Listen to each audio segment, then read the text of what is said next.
So we've got the new A24 movie directed by Benny Safdie, starring Dwayne Johnson and Emily Blunt, The Smashing Machine, based on UFC legend Mark Kerr's career. And let's talk about it. This movie has a lot going for it, but there is one thing that really holds it back. Its story. I think that its story lacks focus. It is trying to tell the story of Mark Kerr, but it skips around too much and it doesn't provide any insight really on a good chunk of it. And so the whole movie you're watching, and then you start getting a little lost and confused in like, how did we get to this point? It was like, how much time has passed? Like, they show the years, but the years aren't enough information. And especially with how the movie starts, it makes you feel like you're going to go through kind of like a highlight reel of his career. And while it does kind of do that with mostly lowlights, as is usually the case with biopics, the issue is that it doesn't delve deep enough into any of it. And thus, it leaves you wanting more from the movie. The story is just... It's lacking sustenance. Like, it needed to focus or provide more detail on this on Mark Kerr's life, or maybe just focused on one event in particular, the event that the whole third act is centered around.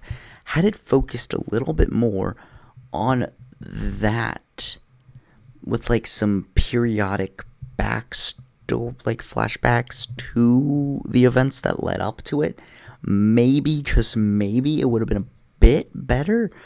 But like the real issue is that this movie just doesn't really have a focus. It tries to do so much, and it ends up doing very little with so much. And that's its big issue. But that's pretty much it for the story. Like, I just think it could have been a little more insightful to be more impactful. So, a Hot Pocket score here. Now, the film is beautifully shot. Its cinematics are phenomenal. The sound design is superb. This movie has a lot of technical aspects going for it, and it truly does make it a feast to see cinematically. Just with its sound design alone, its score, phenomenal. I'm giving it a hand grenade score here.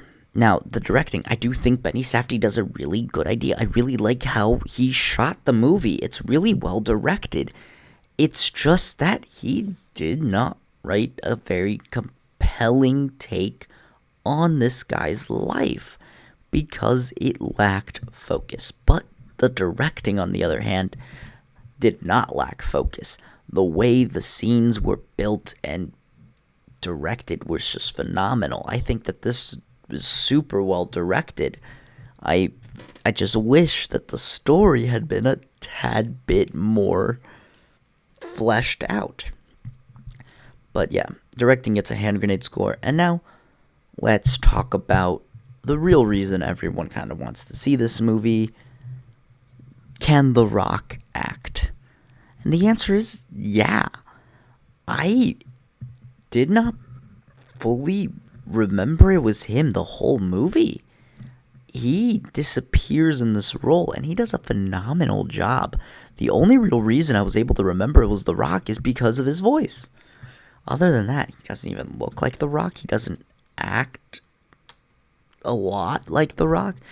It helps that both characters had a very similar personality and, oh, I don't lose, I always win. But the way he handles it all in character is so good. It's phenomenally well done. And Emily Blunt is also pretty good, but let's be honest, this is the Dwayne "The Rock" Johnson show, and he is superb in this movie. So I'm going to give a hand grenade score here because he is that good. I can see him getting that Best Actor nomination. I don't know if he'll win, but he could definitely very well get nominated. It was a very good performance. But yeah, overall, expectations and experience.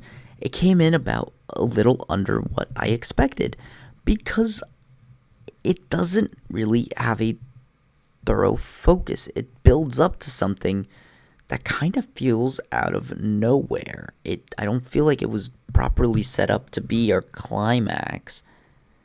And so I was a little disappointed by it, but it's still really solid little feature. So I'm going to say that this is a certified, let's give it a certified Hot Pocket score. I think it's worth a watch, but there's just not enough going for it to warrant a bunch of rewatches. Sure, the performances are great, the cinematics are great, and the directing is great. It's just that this is a movie that's mostly story driven, and story wise, it's not enough to satisfy your hunger. So that's pretty much all I have to say for today. If you enjoyed, leave a like, comment down below your thoughts and opinions on The Smashing Machine if you've seen it or now you're planning on seeing it. Subscribe if you haven't already, and other than that, I'll leave you guys to it. Till next time, bye.